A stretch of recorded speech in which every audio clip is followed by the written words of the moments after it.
As the Bank of England releases perhaps its bleakest recent predictions yet regarding the state of the economy and inflation, I'm here to ask Morningstar Investment Management's global CIO, Dan Kemp, what it means for investors.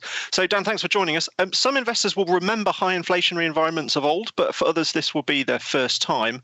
What's the message for the first timers? Well, the message for the first timers, Ollie, is really not to panic. And there's a few reasons for that. The first is that we know that people aren't very good at forecasting the economy, and that includes the Bank of England. So if you look at some of the statements that they put out just a year or so ago or 9 months ago, then they certainly haven't come to fruition as they would have expected. And that's been a continuing theme, not just the Bank of England, but economic forecasters across the world. So the reality is we don't know what's coming. And so while it's an incredibly difficult time for investors and consumers, of course, that high inflation that we've seen recently, the concerns about bills and this expected dip in the economy, remember, that's just one outcome as we look forward. There's many other things that can happen, and it's really important not to get hooked on one particular narrative. What does a balanced portfolio look like in this higher inflation world?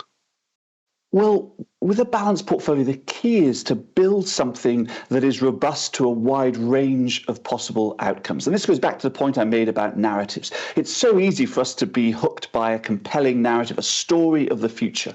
But in reality, as I said, there's this wide range of outcomes. And so you need a portfolio that's going to be robust to whatever the economy throws at us. And so that means not focusing the portfolio too closely on a recession or too closely on continued growth or high inflation, but having parts of the portfolio that'll react in different ways. And that's what we call having a diversified portfolio.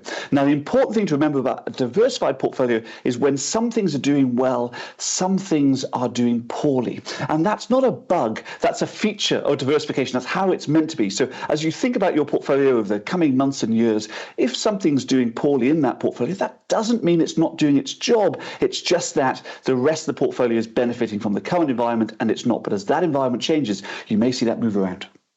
And just finally, people may be watching their bank balances and thinking, probably now isn't the time to spend a couple of £1,000s getting some advice or financial planning, but it could really pay off, right? Oh, Ollie, it could. Absolutely.